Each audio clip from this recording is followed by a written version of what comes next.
appreciate everybody being here.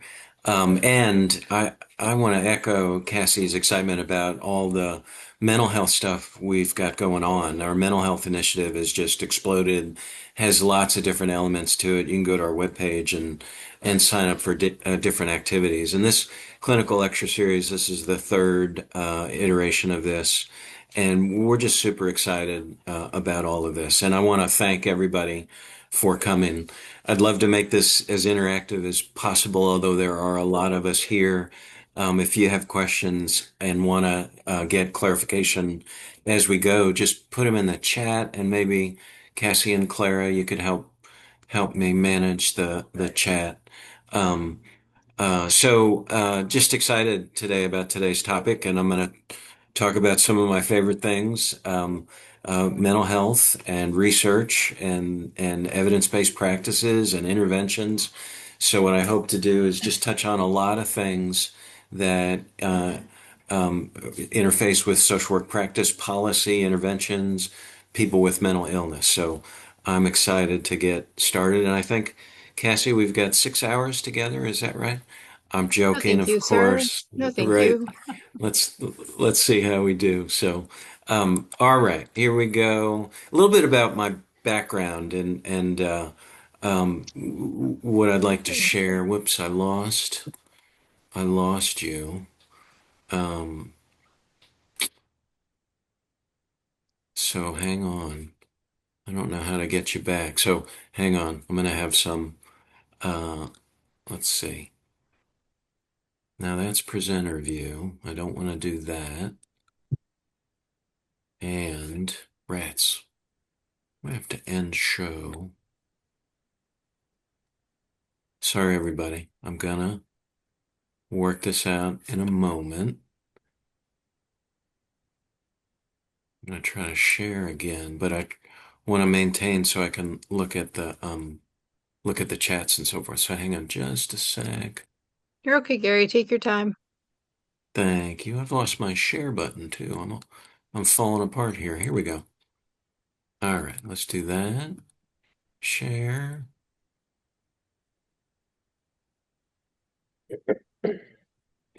And can you see my screen? Yeah, we can see Okay, your screen, but we can't see your okay. notes or anything right now. Good. Let's do that. Oh, I did it again. Whew. Okay. So, a little bit about me. So I've lost my view of the participants, Cassie and Clara. So maybe just call out if you see questions in the chat or if someone wants to interrupt. All right. So um, started in community mental health after undergrad. I went to Furman University way back in the day, and my first job out of undergrad was working in a rural community mental health center, which is really my first exposure to community mental health. There were no evidence-based practices back then. We really didn't talk about them.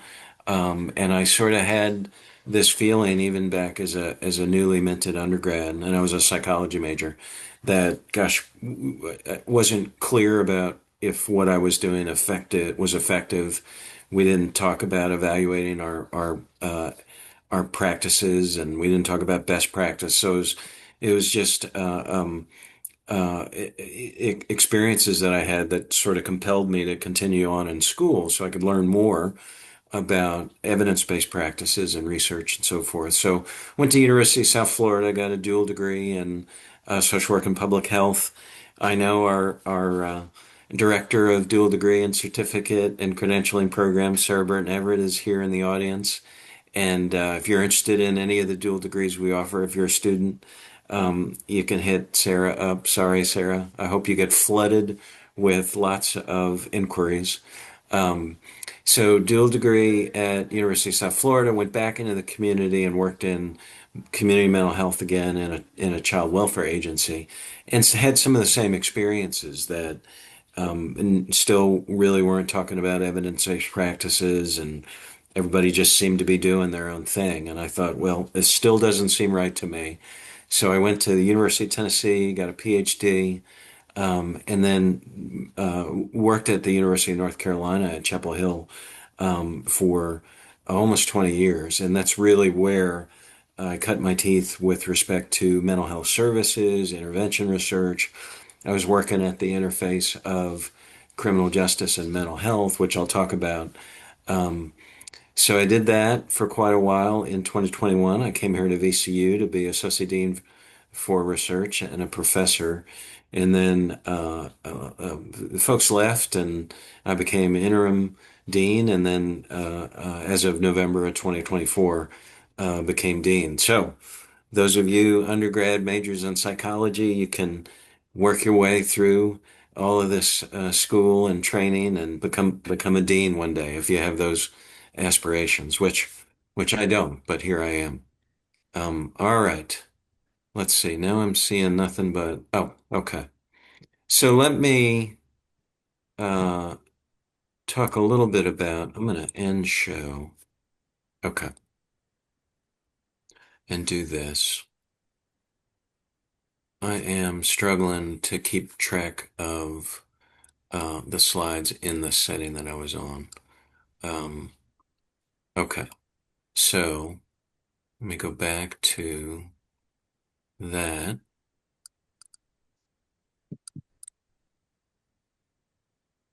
Okay, so to just set the foundation for what I'll talk about, really what I've focused on in my career is individuals living with severe and persistent mental illness. And back in the 1980s, National Institute of Mental Health really was focused on trying to count, quantify, and figure out how to allocate resources for this population. So they developed this 3Ds definition, which is diagnosis, duration, and disability. So when you hear severe mental illness or severe and persistent mental illness, this is really what we mean. So diagnosis could be major depression, could be schizophrenia, schizoaffective, bipolar disorder with or without psychotic features. So particularly schizophrenia, schizoaffective disorder, bipolar disorder, arguably those are the most debilitating of the severe and persistent mental illnesses. So a diagnosis, a disability that's connected with that diagnosis where someone's not able to live independently in the community with lots of supports, and someone who cycles through hospitals and now jails, unfortunately, as I'll talk about in a moment, have really replaced our state hospital system and mental health system. Um, and for someone who really hasn't been responsive to routine services. And then also duration. So someone who's had these disorders and the disabling impact of these disorders for more than a year. So when I talk about the research and the services and the interventions that I'll present, this is the framework for individuals living with severe and persistent mental illnesses. All right, so a lot of my work is at the interface of criminal justice and mental health. And if you think about the public mental health system, over the last 50 years or longer, it really has shrunk.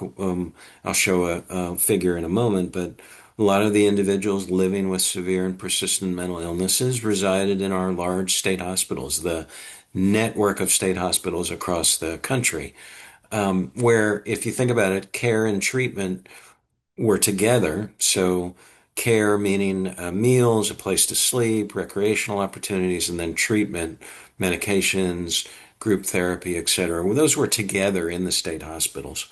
Since our state hospitals have been deinstitutionalized and folks have been diffused to the community, care and treatment are now separate. And what I mean by this is as you know, individuals living with mental illness have to go to one agency to try to get housing, another agency to get health care, another agency to get substance use treatment, another agency to get financial benefits. So those are different systems with their own bureaucracies and eligibility criteria that now have to be navigated. So that was one artifact or one consequence or implication of deinstitutionalization. The idea there was funding saved from closing down all these state hospitals was going to funnel into the communities create the support system for individuals living with mental illness. Unfortunately, that never happened. Now, a ton of folks living with severe and persistent mental illnesses are in our justice system, which is really as will become evident by some of the research and some of the interventions that I talk about, is really the new place to do mental health treatment and mental health services research. Another point I want to make is the fates of individuals with severe and persistent mental illness are closely intertwined with our criminal justice policies. So a good example is if you pass a new city ordinance, to address soliciting or public nuisance or whatever you want to call it. Those who are most marginalized and vulnerable are those who are first impacted. So individuals experiencing homelessness, individuals living with severe and persistent mental illness, those are the folks that get impacted when you make tweaks to the criminal justice policies.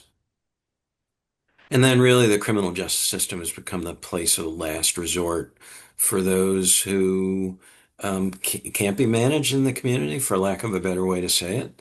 So if you think about it, hospitals can refuse folks who are needing acute care treatment if they're too violent. But jails, there is no really front door or gate, right? Anyone can get into a jail if you do, if it warrants being there. And also, the criminal justice system is really a public health outpost, meaning, unfortunately, it's often an individual's first and best chance to get diagnosed with a severe mental illness or even a chronic physical health problem. Jails and prisons are constitutionally mandated to screen folks for disorders, whether it's a physical health disorder or a mental health disorder, and then are constitutionally obligated to treat. So I'll pause there and see if anyone's got any thoughts, comments, questions. And then Cassie and Clara, if you would call out because I can no longer see the audience.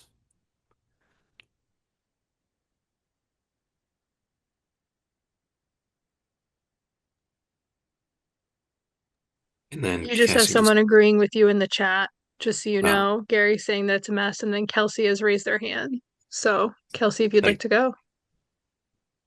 I have been trying to pay attention to the new legislation coming out, like especially the budget. If anybody has any like specifics as to things that might pertain to this, I'd love to hear it. I mean, like there's a lot of words in this new budget, right? So if anybody has any specifics that pertain to this, I don't know if there really is, not that I saw, except like lowering the budgets of Medicaid and other things like that. But I'd just be curious if anybody's keeping like really up to date with things and if they could share what they know. thank you, Kelsey. Um, Certainly something to talk about. You know, we've got a new governor, of course, who my understanding is mental health is very important to Governor Spanberger.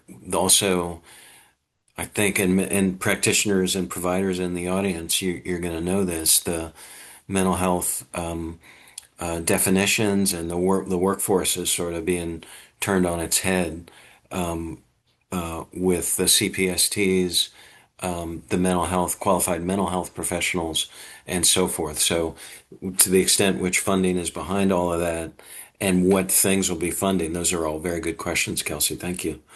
Dylan, go ahead. Hey there, great to be with you tonight. Thank you for this. You noted the bifurcation of care and treatment in response to mental health in the public health system. I'm curious from a social work perspective where you see the greatest promise of wraparound services. In a lot of responses to, crime victims, we see family justice centers that seek to overcome that division of services to provide a more comprehensive response. But in terms of your perspective, like what's the promise in terms of uniting them? Yeah, that's a great question and sort of and a great segue. I'll be talking about sort of the integration of services at criminal justice, mental health throughout the rest of the presentation, and ways for social workers to be educated about these practices and then make a difference in the lives of justice involved folks with mental illness. So throughout, Dylan, raise your hand again and let me know as I go through this, but I'll be talking about that throughout the presentation tonight. Real quick question. It sounded like I heard some forensic psychology maybe in your background. How much did you feel that your interest in psychology and perhaps forensic psychology impacted your interest in the criminal justice system through social work? Yeah, good question. And I'll talk about sort of the criminologist's view of the interface of mental health and criminal justice too. So this is great. And I promise everybody else, Dylan was not a plant. We did not plan this in advance. Um, so abnormal psychology courses I took as an undergrad did fascinate me, and I don't even know if that's the way we should say it anymore, abnormal psychology. But that had certainly had um, influence, and then just the notion that as practitioners, we are often the custodians of care and treatment for these populations, and we ought to know um, uh, diagnoses and clinical manifestations. We ought to know what practices there are that can address a lot of the things that I'll share today, but address the issues that are related to folks with mental illnesses being in the justice system. So you're right, Dylan, sort of a combination of what are the um, the forensic psychology behind it, plus the practices, plus social determinants. So sort of all wrapped into one as we go through the evening. So I appreciate those questions and comments. Jacinia, did I get that right? Yeah, you could call me Jessie. Please. So, you did mention about mental illness in the prisons. So, nowadays, the prisons here in the United States are overcrowded. With that, the older the prisoners get, Yeah. Alzheimer's has been a big case in the prisons and a high rate of it. What do you know what they're doing about it? I mean, Yeah. how are they handling that situation? Yeah, that's a great question and a great issue, and we'll talk a little bit about that too. Um, and there's been work to try to deinstitutionalize, you will, if our prisons. I know it doesn't seem like it, but there have been, I think, up until our new administration, policies to try to keep folks in the community rather than prison and long-term institutional care. So then what's left in our prison settings, unfortunately, are aging populations, right? And which is a real challenge because prisons were never set up to care for people with dementia, long-term chronic physical health problems, and then the other population that's left in our justice system are people with severe and persistent mental illnesses. So this is a real challenge for the justice system to figure out what to do with those two populations. I'll talk a little bit about the strategies for folks with mental illness with the aging and the population with dementia. The justice system is sort of stuck and trying to figure out what to do with it. And we'll talk a little bit more about that. So that's a great question um, to ask. So thank you very much, Jesse. Gary, you have some questions in the chat, but I think that it's okay if we've told them that you'll get to them if you want to get into some of your content, and then we will make sure you answer these questions in the chat before your Okay, presentation is over. that sounds good. I love the energy here, and thank you, everybody.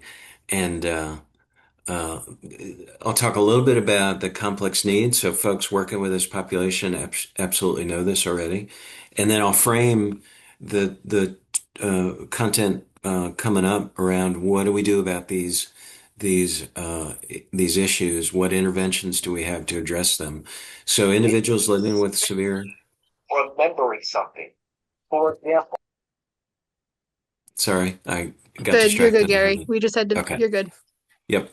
All right. So individuals living with severe mental illness, in general, have complex needs, lots of stigma, lots of social isolation, lots of unemployment. We'll talk about that. Lots of substance use, lots of chronic physical health problems, lots of homelessness and experiencing homelessness. So these are issues that just go along with having a severe and persistent mental illness for some. And then you layer on the justice involvement, and things become even more complicated from a practice perspective, from an engagement perspective, from a policy perspective. And we'll talk about that throughout. One issue that, and we talk about the justice system's response to individuals, older adults, aging, dementia, which is a great question. Another issue is the cumulative trauma that individuals with mental illness in general experience, but then again, you layer on uh, the justice involvement and the rate of trauma, and I'll talk about this slide in just a moment, is really remarkable in the population of justice involved individuals with mental illness. I bring this up because, unfortunately, the number of folks involved in the justice system who have mental illness is great. So the justice system has to be trauma informed, like we all do, right? So this slide, real quick, this is a sample of individuals, and this is from a study that I did, sample of individuals on probation who had a severe and persistent mental illness. And then they had a standardized measure identifying traumatic life events. So if you look at this yellow bar of the total sample of 204, 80% experience of physical assault, 60% an assault with a weapon, 50% sexual assault, almost 40% a life-threatening illness or injury. 90% experienced one of those interpersonal traumas, and then half of this sample met diagnostic criteria for post-traumatic stress disorder, which is just remarkable. So 50%, again, these are individuals on probation with mental illness, age ranging from 25 to 45. The rate of PTSD in the general population is 4 or 5%. And here it's 10 times that. It's just remarkable. So this permeates all of our practice, right, in the community, all of our interventions. And the most likely place to have to be trauma informed is probably the justice system, right? But this is the complexity and the profile that agents of the justice system who work with this population need to be educated about and have to deal with. And same for us in the community, providing services for individuals with mental illness. So the take home on this slide is the the prevalence of individuals with mental illness having justice contact is high. You can expect they'll have sort of a complex trauma profile too. All right. Feel free to interrupt again, and I'm going to end the Um, presentation. Oh, go Gary, ahead. you have quite a few questions in the chat, so if you can just maybe dedicate time at the end for these Yeah. questions, and I have them in a Okay. doc. Great. Thank you. I like all the questions. All right. So this gets into the forensic psychology stuff.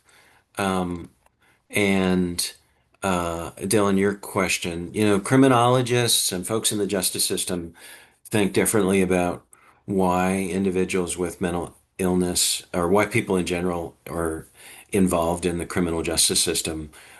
And they have these criminogenic risks, right? Now, mental illness is not a criminogenic risk. It's not one of the eight. These are five of the eight: substance use, antisocial personality traits, dysfunctional family history, impulsivity or self-control, antisocial values. So these data come from a study I did in North Carolina, and this is criminogenic risks among individuals on probation. Green bar are individuals on probation without severe mental illness. Red bar, those with severe mental illness. And you can see across the board, individuals with mental illness have higher levels of these criminogenic risks. So this is what the agents of the criminal justice system are trying to address. They're trying to address these criminogenic risks, where, if you think about it, mental health community, we're trying to address the symptoms and the functioning on the mental health side, right? So it's a two different treatment worlds that are converging on this population.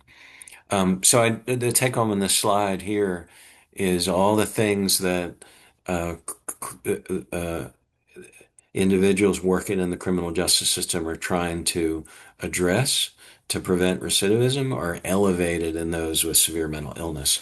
So, a quick recap if you think about it, complex needs, homelessness, substance use, chronic physical health problems, stigma and isolation, and unemployment. Then you couple on these elevated criminogenic risks. It's really a very complex profile in a system not designed, right? Meaning the justice system not designed for treatment at all. So sort of a perfect storm or an imperfect storm, if you will. All Gary, right. can we go back to that slide for 1 second? There was one question directly to this, which was, can if you could define what antisocial values meant in Yeah, your research here. good question. The way they think about it is the cognition or the notion that the world has mistreated me and I deserve to just take what I want, or my actions, stealing or other antisocial activities that, as defined by criminologists, are justified. So I sort of have these values that I should be able to take what I want, justified, my actions are justified, and so forth. Does that answer the question whoever asked?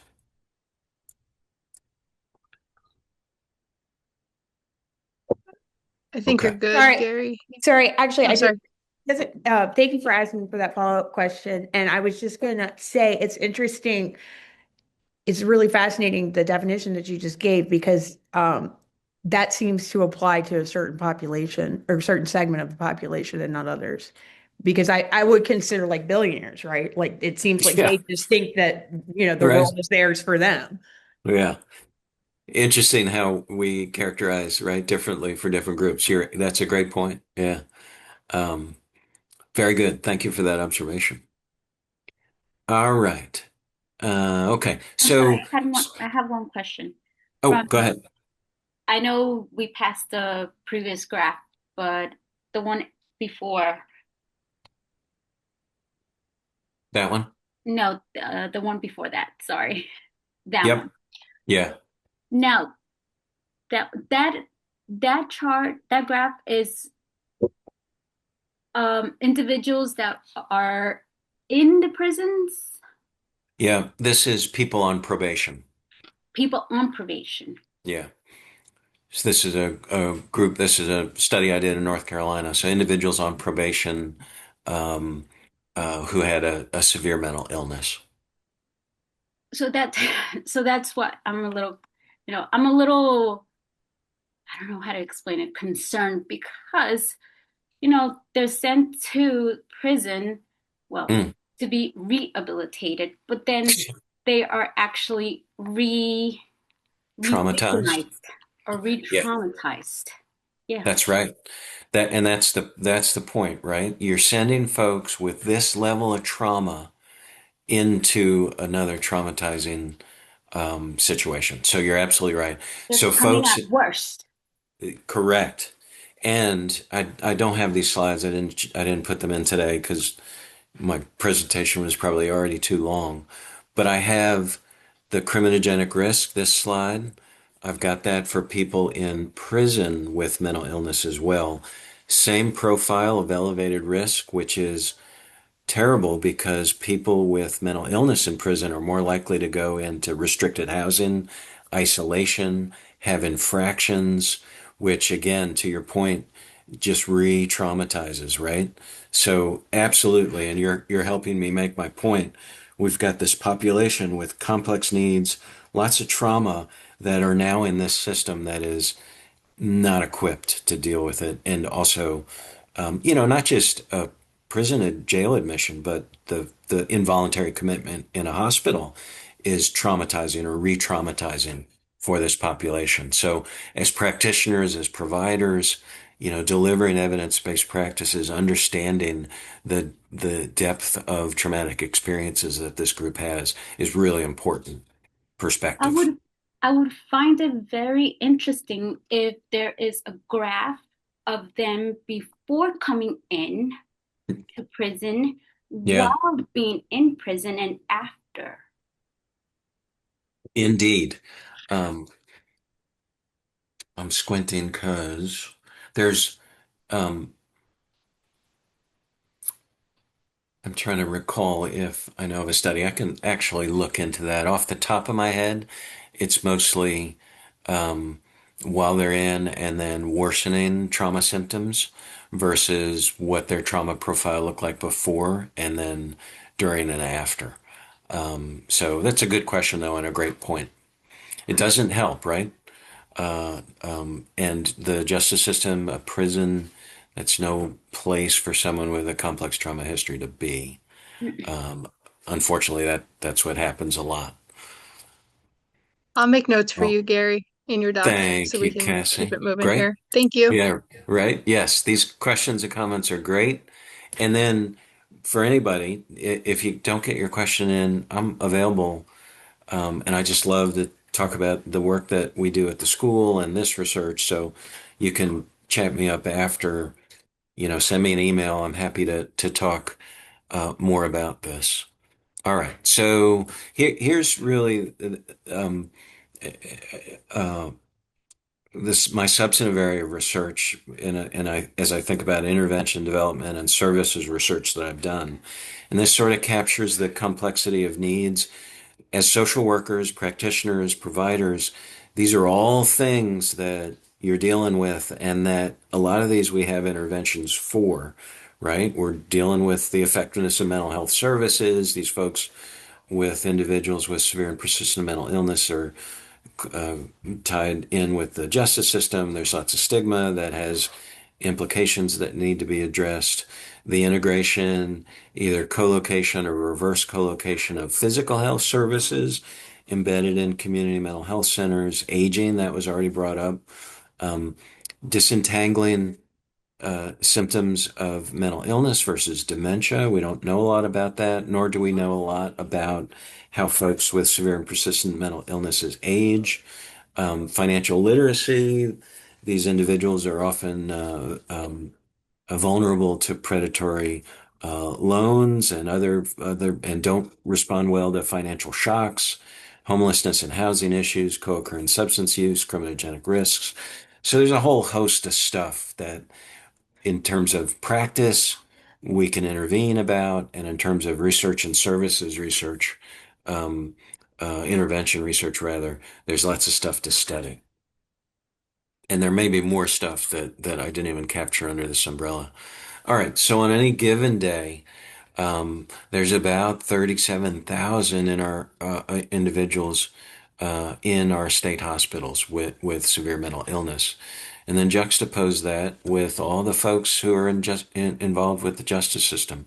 So over 250,000 in prisons, 130,000 on any given day in jails, almost 1.5 million on probation and parole. So this is where our individuals with mental illness reside and are managed, if you will. The red circle around jails is, there's probably 3,500 jails across our nation and about 14 or 15 million admissions each year annually. Probably 10% of those, 15% of those involve individuals with mental illness. So that number with jails is probably quite a bit higher, over a million, 1.5 million. So as you can see, as evidenced by this, there's just a ton more folks involved with the justice system than um, uh, in the state hospitals in the justice system, across the continuum, which is not really a system at all, there are now treatment models that, arise from the justice system. We have crisis intervention training for police officers and alternative responder models. We've got mental health courts and specialty courts. We've got screening and treatment in our jails. And then we have critical time intervention. I'll talk a little bit about that for folks coming out of the jails. We have crisis intervention training happening for all correctional officers in our jails. In prisons, we have crisis intervention training. We've got treatment, vocational training.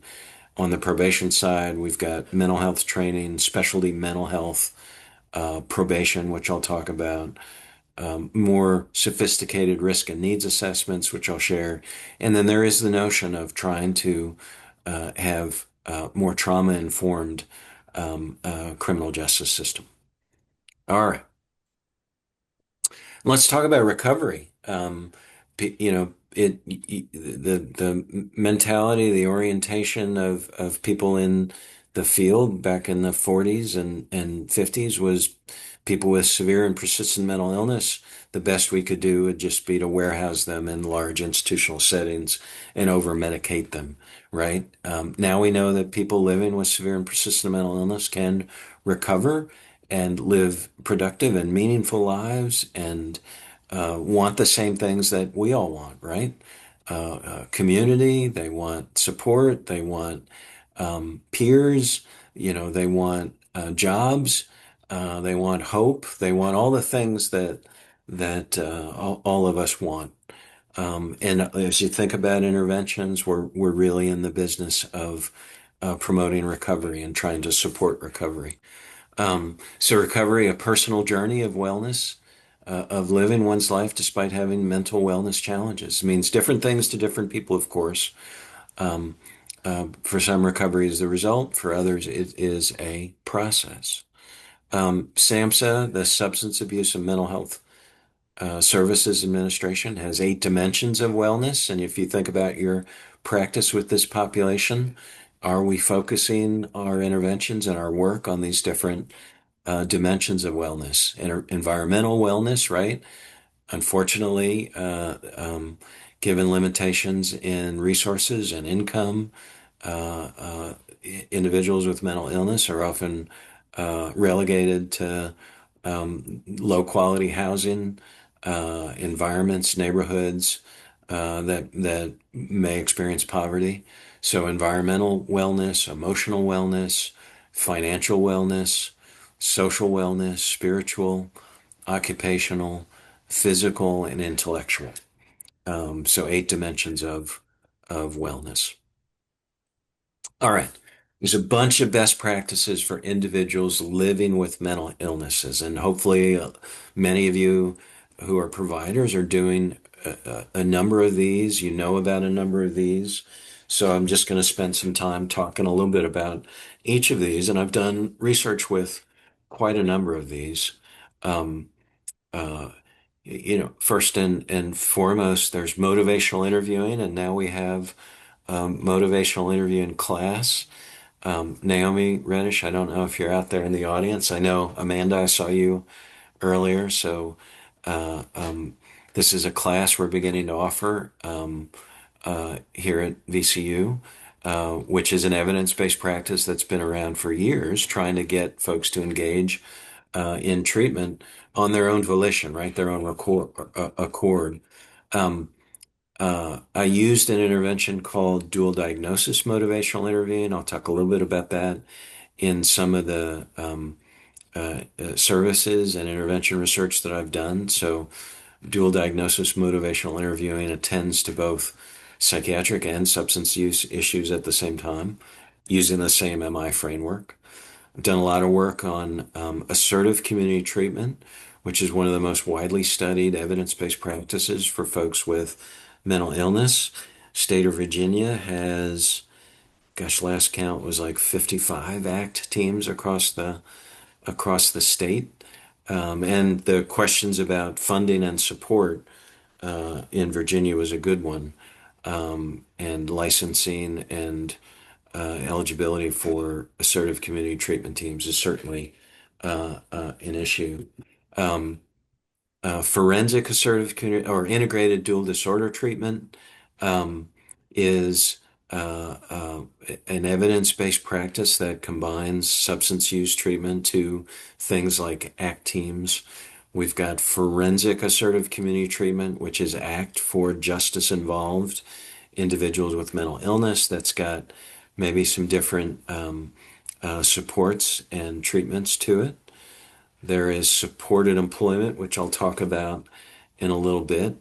Here, IPS is individual placement support, supported employment.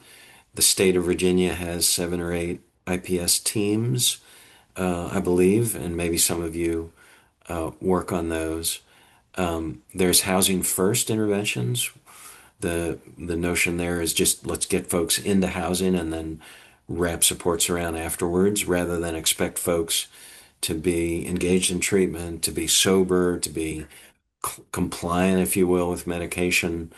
Let's scrap that. Let's just get folks housed first. And then medication management, there's cognitive behavioral treatments, there's psychoeducation, and then, of course, peer support, which I use a lot in the intervention work that I do. So, best practices for individuals living with mental illness, these are mental health practices, right? For the most part. Some of them have been adapted to meet the needs of individuals with justice involvement, and some of them work for folks whether there's justice involvement or not. All right. I can't see you, but I'm assuming everybody's doing okay. And then, um, let's see, uh, 6:44, so probably a little bit behind schedule. So I won't go over motivational Right, I interviewing, have a although, question. oh, go Which ahead. one of those do you find that has worked the best for them, for the individuals? Yeah, so when I think about evidence-based practice, and I encourage folks, think about evidence-based for whom, under what conditions, for what outcome. So probably the most widely studied intervention for preventing hospitalization and acute care is assertive community treatment. So that's been around the longest. It's sort of a hospital without walls where there's a community-based team providing treatment to prevent hospitalization. So that's got probably the biggest evidence base, but it's also sort of prescribed for a subset of individuals with severe mental illness, those who really are profoundly ill, who are in and out of the hospital all the time and are really expensive to the system. So if you want to address the outcome of reducing hospitalization, it would be assertive community treatment. If you want to get folks back to work and help them get employment, it would be supported employment. If you want to get folks housed rapidly, right, then it would be housing first. So it depends on the outcome you're looking to address. And then often these things are combined. So ACT, assertive community treatment, might add integrated dual disorder treatment. They might also have a supported employment element to it, and they might have a housing first model. So, a well-functioning community mental health system in a county, right, would have all of these in kind of a fluid, well-financed system of care where folks can bounce from, one intensity to another. So either go up in intensity as needed and then be titrated back down as recovery happens, um, getting all of these services at once. Of course, this well-functioning, well-financed community does not exist anywhere. Um, so it's often feast or famine, and I can't see you, but I imagine some of you are nodding. So we either have an ACT team or we've got nothing, right? Got acute care or we've got nothing, maybe some case management. So it's a good question, and it depends on what outcome you're trying to address in terms of what's most effective. All of these have an evidence base behind it in various strengths, with assertive community treatment being the most widely studied. You did mention something very interesting, or that I didn't think about. Uh, the economic side of the treatment. Hmm. I mean, when us as social workers, we do think about um, diagnosing the individual, and we do think about what type of treatment we're going to give the individual. But at the same time, we have to also think about how much it's going to cost Yeah. and who is the individual and where we are and what facility we are. Yep. Sorry, I'm gonna And note that one down for you if that's okay, just because I'm keeping an eye on the time and it's 6:50. Is that okay okay. with you? It is, yeah. Okay. That's a good question and astute question. So I won't Yeah, go I over got it. yeah, I won't go over motivational interviewing. It's a core skill, I think, in any of those services social workers should be equipped with. And it's not the product really knowing MI. It's not the product of a weekend workshop. It's really ongoing training and supervision and coaching and peer support around using that. This is an example of a tool I used in the dual diagnosis motivational interviewing treatment. This is a change plan, and I added an intervention to a mental health court. And this was back in North Carolina to try to improve its outcomes. Mental health courts are service brokers, they're not direct service providers. So trying to engage folks in a motivational way in a mental health court to encourage them to go out and engage in treatment was the idea behind this. Assertive community treatment, as I said, I've talked a little bit about that. Virginia has over 50 teams, lots of social workers involved with assertive community treatment teams, and lots of roles for social workers to be there. It is to the point of the question that was made earlier, a very expensive service. That's why it really is reserved for those who are most expensive to the system and costly users of acute care services. Um, One of the things, and again, this is a marriage of social work practice and research, um, because ACT is a scarce commodity and an expensive thing to do, and there's not enough capacity for demand for ACT. It used to be that the notion behind ACT is if someone was sick enough to need ACT, they would need it for the rest of their lives. But recall what I said about recovery. We now know that that's not true. Folks can recover, and you don't need assertive community treatment for the rest of your life. Um, People can recover and then move on, making space for someone else. So I saw this gap in the practice landscape and the literature. There was no standardized measure to help ACT teams identify consumers who might be ready to transition. So I developed this assertive community treatment transition readiness scale, the ATR. I like acronyms. It's an 18 item standardized measure now that ACT teams all across the country are using to help understand who might be good candidates for transition from ACT to less intensive services. So just wanted to share this as an example of social work practice, engaging with research, engaging with interventions that we're using for individuals with severe mental illness. So happy to talk more outside of this if you're interested in the ATR.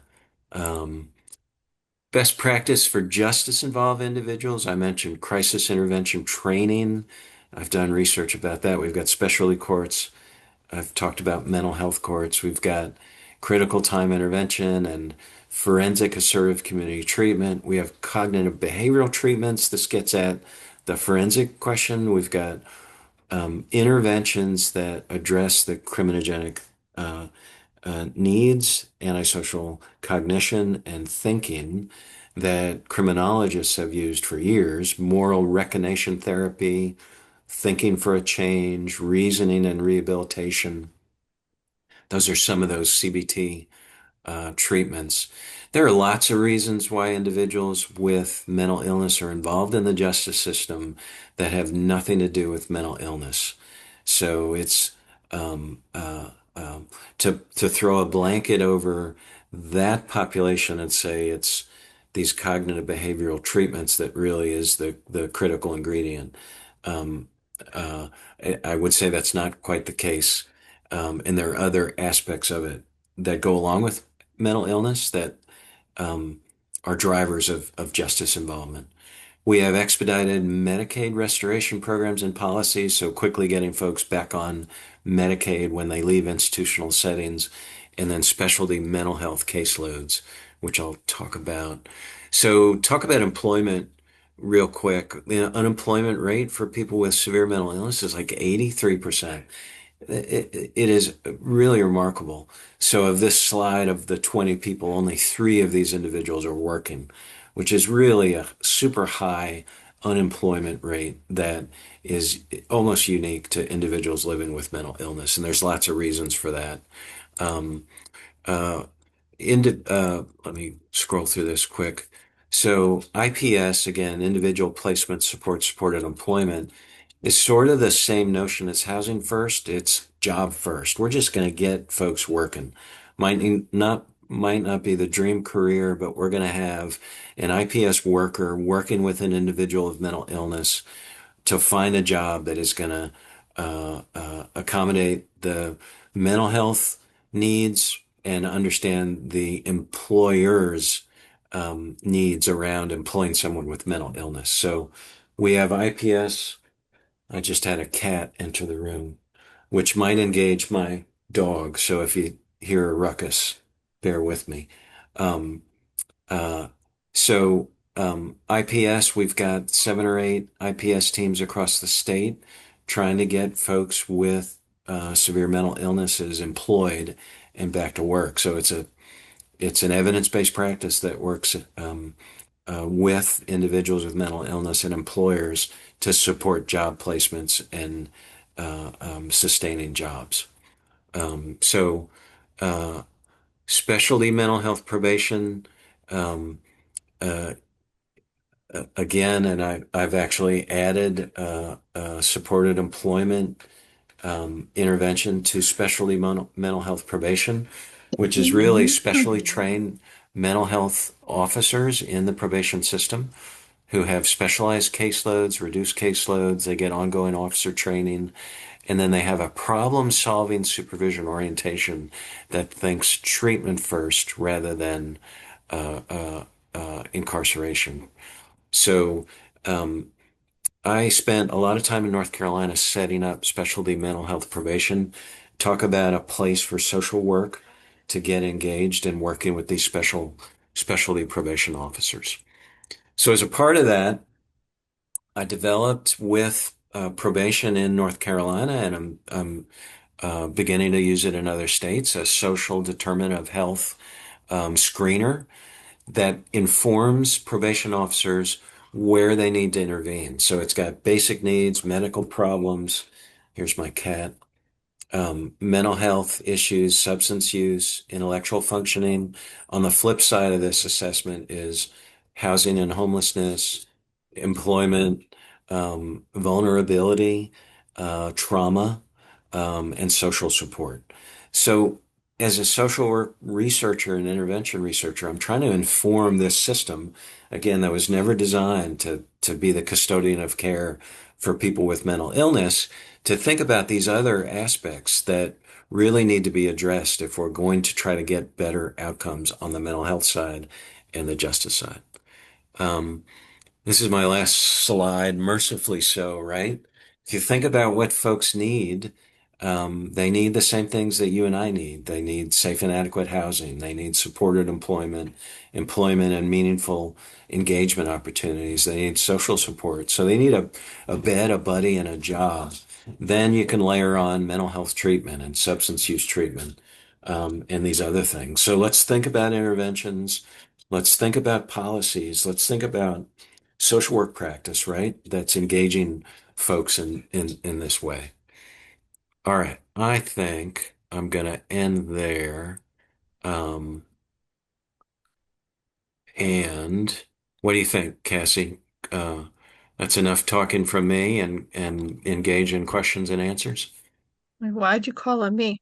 Yeah, Yeah. I'll ask you the questions that you were asked in the chat, and then I think that you will probably have more questions. The first question you were asked was much earlier, and it was with diagnostics being constitutionally required in jails and prisons, is there any level of care also required if someone is diagnosed? Yeah, so first on the medical side, and I want to try to stop sharing. Um, let's see if I can do that. No, I don't want to do that.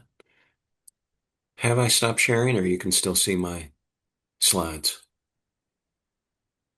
Can still see I the took slides. away your ability to share, so don't Oh, worry. Now you can't oh, anymore. okay. All right, good. Um, so physical health stuff has to be treated. And one of the saddest things I ever heard, this was a story back again in North Carolina several years ago. An individual had escaped basically from a work camp, right?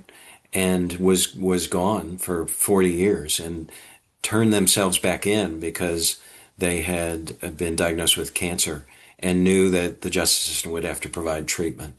So for the physical health stuff, absolutely, it's constitutionally mandated that they provide care. And lots of prisons, for example, contract with medical centers, contract with the universities to have specialists brought in, or they will bring people to facilities. VCU is one of those. UNC hospital system was one of those. Um, Erica, and I see you nodding, and I know your healthcare experience at VCU. You probably saw individuals coming in from the justice system. On the mental health side, it's less clear. So there's tiers of treatment in prisons, so and in jails, and it's funny to think of, but there's outpatient treatment where it's medication.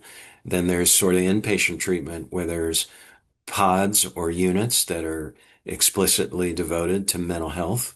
So it depends on the diagnosis, the treatment needs, what folks can get. So y- if you think about it, jails and prisons would rather not find anything wrong with individuals there because then they have to treat. So the extent of screening and diagnosing is probably variable across settings. Um, and I saw the chat just come up, and I didn't recognize the acronym. Um, but what was the? It just is Uh, the criminal sorry, I I typed that's it okay. wrong. Yeah, It's just the name of the unit, but it's a got it. fully operational system for offenders that are in the hospital, and they have their own warden, and it's in partnership with the Yeah. DPC. Sorry about Great. the acronym, Gary. No, no, that's okay. Um, Erica, that makes the point exactly. Right. Yeah. All right. So good question. Okay, next question from the chat was, have you seen PTSD programming in jails or prisons that incorporates somatic skills like grounding or breath work, and also low resource tools like structured music listening? If not, what barriers tend to be the biggest? Yeah, a lot of that's a great question. A lot of that, unfortunately, is happening in other countries. So particularly the Scandinavian countries are trying to do all sorts of innovative things to address trauma, PTSD, and other things. We're slower here in the States. Some of the barriers are costs. Some of the barriers are workforce issues, with just keeping, prisons staffed up with the number of correctional officers needed to provide treatments. Um, there is crisis intervention training. So North Carolina, again, was doing crisis intervention training for all its officers. So everybody was becoming a CIT trained officer. And then there is trauma informed care and training going on in pockets too. Unfortunately, it's not widespread, so not every jurisdiction is doing CIT training or trauma informed training for correctional officers. I will say it's getting better that the justice system is recognizing the deep and complex trauma and the understanding that um, uh, it has to be addressed and attended to. I think you answered the other question, which was talking about a shift towards strength-based away from deficit-based. But if there's anything else you can speak to regarding that within these systems, that was really the other question. Yeah, they're limited resources. In prisons, there is vocational training and job readiness programs, and then discharge planning to try to connect folks to resources in the community outside of the institutional setting. But there's still a lot of problems, a lot of scarcity in resources, not enough discharge planning that's happening to really do well. So those horror stories of someone getting a bus pass and being dropped off, in the middle of the night with a referral 2 weeks from now for a provider, or unfortunately, I'm not absolutely not pointing a finger at the justice system, but those things are still happening. Just we're all under-resourced, all of our public systems, right? Mental health. Um, uh, and if you think about, jails and prisons, they're really only worried about the population that's there, right?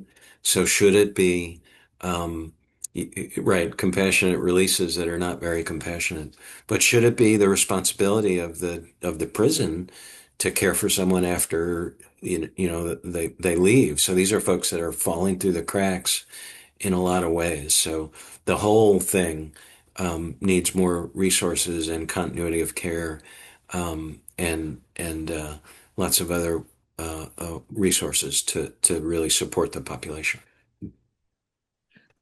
Um, Excuse me, is it okay if I follow up with another question on that? Or clarify? That was my question. And I'm not sure that I worded it correctly because I was referring to the plenty of um I and I am speaking from lived experience here. The effectiveness of a strengths-based approach while they are incarcerated, returning human dignity to the Yeah, conversation, for example. And you were I could have misunderstood, but it sounded like you were talking about um this in terms of resources when they are let out, but I'm talking right. about within the jails and prisons.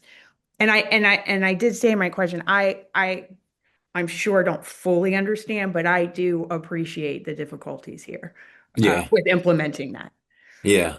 I mean, huge, but I still feel so strongly that that shift is just really called for. Agreed. Totally agreed.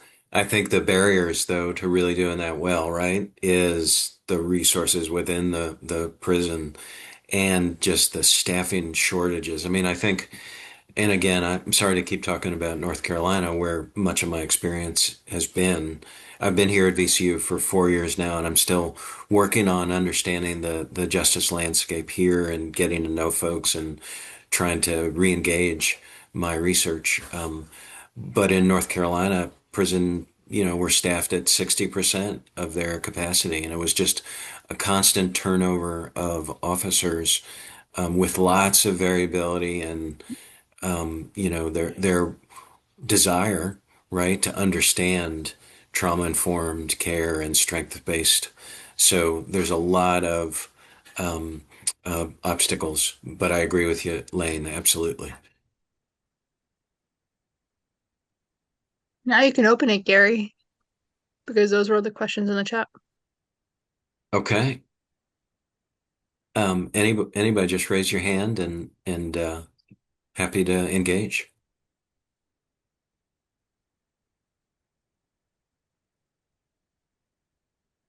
Thank you, I have a Holly. Yep. question. Oh, Yep. Go sorry. ahead. That's Yeah. okay. I have a question around adolescence, and I know that there are some initiatives or some programs. I think Henrico has a program for early intervention for folks, for adolescents who are having their first, or younger adults who are having their first psychotic episodes. Do you know if there are any initiatives in the juvenile systems for early intervention, or is that even a conversation Yeah. being had? Yeah. On that, great question. Uh, on the outside, right, the community mental health side, we've got coordinated specialty care and first episode treatments for younger adults who have the beginnings of severe and persistent mental illness. On the juvenile justice side, in institutional settings, that there's just not a lot. Um, Unfortunately, I do have a project now, and I'm trying to work with Bon Air Juvenile Correctional Facility to provide, just to oversimplify, a bed, a buddy, and a job, starting to provide services and build rapport for juvenile young adults who are in Bonaire, and then follow them in the community to try to connect them with jobs. These are places, unfortunately, jails, and juvenile detention centers, again, that are under-resourced, understaffed. Stuff is happening constantly. In my experience with, trying to work with Bonaire and other juvenile and adult settings, is they get locked down. They have to respond to public health issues, infections and COVID, and they'll get locked down to where they can't allow folks from the community to come in. So it's just a tough environment. And then it becomes important to provide the resources, the training for staff, um, to get other professions in there, like psychologists and psychiatrists and social work, into those settings. And those settings are just desperate for well-trained clinical psychologists, psychiatrists, social workers, discharge planners, psychiatric nurses. But it's just difficult environment and tough jobs that are poorly resourced and poorly staffed. So yes, that's a long-winded answer. Um, yes, there's efforts and initiatives on the juvenile side as well, but all the obstacles that are experienced on the adult side are true for the juvenile side. Yeah. Good question. Thank you. I have a question about the training. When you train the police officers or uh, anybody in, yeah, sorry. When you train Yeah. them, do you give them the opportunity to say, like, in this case, you would take the youth or the person you're going out to into a hospital versus take them to jail? Yeah. That's the Um, idea, right? So, because a lot of times it goes through like a psychotic break, and that's why they're being called out. But right. Yeah. Good question. So we have crisis intervention training, right? Where these officers get trained to try to recognize symptoms of mental illness, try to understand that more so they can make an informed decision, right? Is this individual need to be hospitalized or go to acute mental health treatment? Or is this a situation where um, uh, incarceration is the next step? Um, and the critical ingredient for crisis intervention training and team to be effective is a place to take someone that doesn't have a long waiting list or an acute care facility, right? um, Having CIT trained officers, but no place to take them for mental health crisis treatment, it doesn't work, right? So often, officers, the easier path is, well, I can spend 8 hours of my shift here sitting in an emergency room, waiting for a bed, waiting for crisis interventionists to come, or, quite frankly, I can take them to the Sally Port and take them to the jail. And I see some of you nodding, and I know this is our experiences. So when I well, mentioned earlier the well-functioning community mental health system that's got all these evidence-based practices and options, part of that too is having an acute crisis treatment center with beds available for law enforcement to be able to drop someone off there in a quick and efficient way. okay, yeah, Um, I didn't realize we didn't have that here. I'm newer to the area. I was in Arizona before, and I did work as a crisis intervention specialist there, right. and we worked with the officers. Like they would go and call us to Yeah. join them, and then we could take the person somewhere so the officers didn't have to make Right. that decision. Right. Those resources are needed in the community. So if you've got them, that's Hmm. great. And if you have good relationships, and it was Kelsey, you make a great comment there. A lot of it is dependent on leadership. And are we going to take this seriously? And are we going to get our officers trained up um, to be crisis intervention? Or are we going to adopt an alternative responder model, which Marcus Alert in the state of Virginia, right, is trying to develop these alternative responder models. So we've got a social worker in the patrol car, if you will, to have alternatives. But short of that acute care facility and a bed waiting, there's limited uh, um, options for officers. Thank you, Holly. Yep. Um, Absolutely. And I'm working with DBHDS now, developing training modules for Marcus Alert for 988, 911. So the state is starting to uh, do its workforce training and provide the resources consistent with the Marcus Alert legislation. So, if I may, real quick, with the interest in integrated dual disorder treatment as well as peer support, what do you think the promise or future of peer recovery specialists should look like, and how you feel they should interact in terms of social work? Because one's a clinical model in a lot of cases, one's a very non-clinical model, and I just want to know how you think peer recovery specialists could be best used in the future. Yeah, great question. Thanks, Dylan. Integral part, right? I've got peer support interventionists connected with two of my projects now with the justice system. So, um, uh, absolutely an important part of menu or a continuum of services, right? We need the clinical services, but we need the social support, we need the peer support, we need the individuals with lived experience, working alongside our clinicians. So um, I know our CSAC program here at the School of Social Work. We're starting to do peer support training. Rams in Recovery at VCU is a well-established program, and there's peer support certification all over the state now. So it is an integral and important part of all of the services that I mentioned. You can add peer support to almost every one of those, right? Assertive community treatment team has peer support, IPS, FACT, mental health courts, all of it. And just a follow-up question on that Yep. is, I'm revealing my ignorance in this, so pardon me, and that is the degree to which peer recovery specialists have had entry into and use within institutions as far as jails and prisons are concerned, the degree to which peers are used as a resource in those venues. Yeah, and it goes back, Kelsey, I think maybe to your point in the chat, that's a leadership issue because one of the barriers there is the justice system not wanting to hire people with criminal justice histories like that. So it really has to be progressive and on the part of criminal justice leadership that, yeah, we're going to have peer support.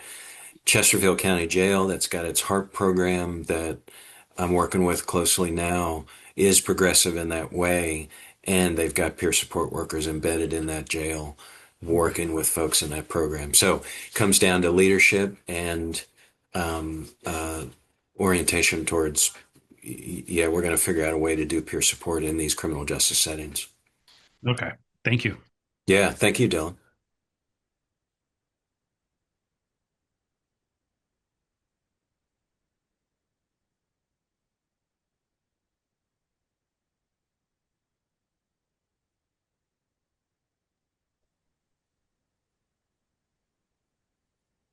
Other thoughts, questions, comments? Yeah, I have a question. As a social worker, as a future social worker, what strategies we could use to help address mental illnesses or mental issues to the individuals that are in prison, considering the stigma and focusing on rehabilitation and not punishment. Right. Um, I think uh, some of the elements that I talked about that we all need, right? Providing the social support, the support and employment, the meaningful engagement in community, um, right? It's sort of treating people humanely with the kinds of things that we all need. I think is a great start. So understanding those basic needs that individuals with lived experience, both on the mental health side and the justice side, um, you know, Institutional settings are a dehumanizing experience, whether it's a state hospital, whether it's a criminal justice institution. So, sort of rehumanizing folks in the way we treat them, right?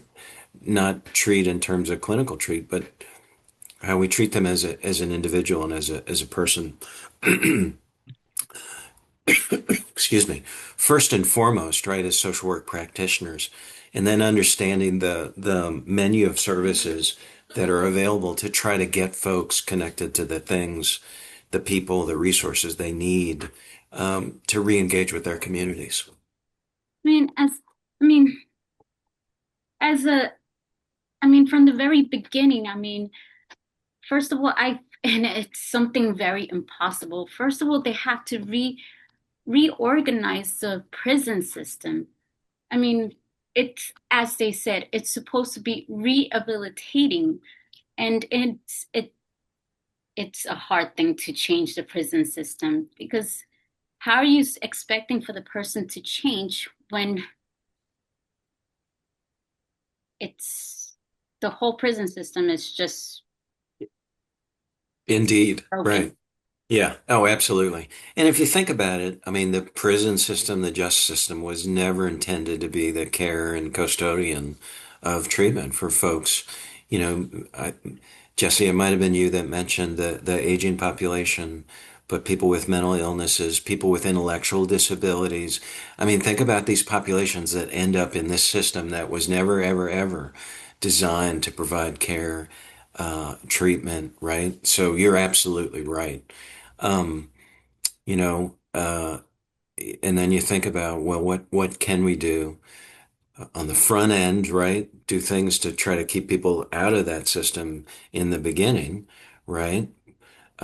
And then uh, uh, on the back end, interventions that are designed to try to help them reintegrate um, into their communities. So you're right, it is broken. It is what we have, right? And as a social worker working with this, I would love it for no individual with mental illness to be involved in the justice system, but it's what we have. So, sort of my approach to this has been, gosh, let's figure out while we have what we have, how to help folks get the best outcomes, right? How to keep individuals out if they're in, how to improve it while they're in, and when they're coming out, how to keep them out has sort of been my orientation as a social work researcher, interventionist, scholar. Um, while we're trying to figure out can we replace the justice system entirely with something better, right? Which is what we should be working towards. While we're doing that, we have what we have. Um, and it's hard to you know uh, avoid just working in some fashion with the justice system when we're working this population, right? um, they're in contact in some fashion. um, so thank you for that comment and question.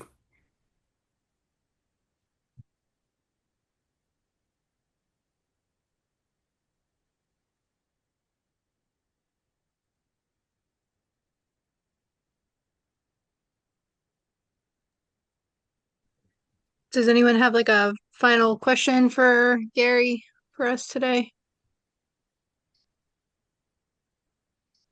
Yeah.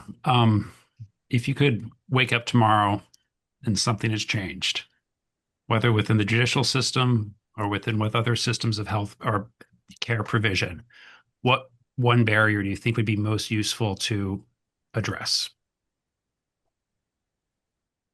Great question. It's going to be um, I'm gonna say two things. Well, I'm gonna say poverty, um, uh, and access, right, to um, uh, housing and employment. These drivers that take vulnerability, right, if you want to think of that way, and just add to it that really make it difficult for a marginalized population. So, if I had to pick just one thing, um, it might be that. If I had many things, Dylan, I would say all those social determinants of health that I talked about with that measure, I would say let's just address those things, because you can think about social determinants of health, just you can substitute justice involvement, right? What are the social determinants of getting engaged in the justice system? And unlike maybe us, for someone with the vulnerabilities that go along with individuals with mental illness, once they penetrate that system, much more a difficult time getting out and recovering, if you will, from involvement in that system. So I would say poverty, but if I could cheat, I would say, gosh, address all those social determinants and those drivers for, individuals, um, would be my answer. Thank you for the great question.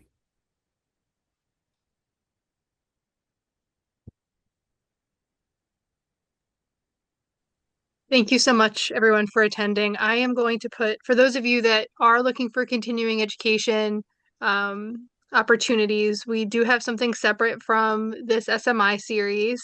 I am putting it in the chat. We have something that is coming up on February 24th. It's on a Tuesday night. Danielle Whalen, who's an LCSW, who is one of our instructors here at the School of Social Work, is going to facilitate on Zoom um, a training on the creative brain and how utilizing expressive arts can rewire neural pathways for emotional healing. I am attending it because I do a lot of work with neurobiology. I do a lot of work with polyvagal theory, so I'm going by choice. Obviously, it's open to students as well if you're interested. If you're a student and you want to go, please message me. You do not have to pay for it. But if you aren't a student, it's a little different. But we also, have scholarship options as well if you're a new grad and you're in the community. So that's my email there. The next part of our SMI series is going to be in 2 weeks. And we're very excited. Sarah Tolentino is going to be talking about open dialogue. Holly, I love that your face lit up. Sarah's amazing. And Sarah is also Gary's co-instructor in his mental health class and our mental health minor in the BSW program. I would love to see all of you there because Sarah's talk is going to be phenomenal. You probably can all hear my New York accent every time I say Sarah. Even I hear it. I'm a Brooklynite that's been transplanted here in Virginia. Please, please, please come to listen to Sarah talk about open dialogue and how open dialogue can be used. Thank you all for coming. Thank you for joining us tonight. Thank you for choosing to listen to Gary. And we have so many exciting things as part of this seminar series. It's going to really be focused around practice. Clara Pratcher, who's one of our phenomenal instructors, is going to be talking about acceptance and commitment therapy. We have Dan Simo, another phenomenal instructor, that's going to be talking about parts work and so many others. So please, please join us. It was a pleasure to sit with you tonight. Take care of yourselves. If we do continue to have storms, I will cry locked in my house with my kiddos. And it was just thank you. So have a good evening, everyone.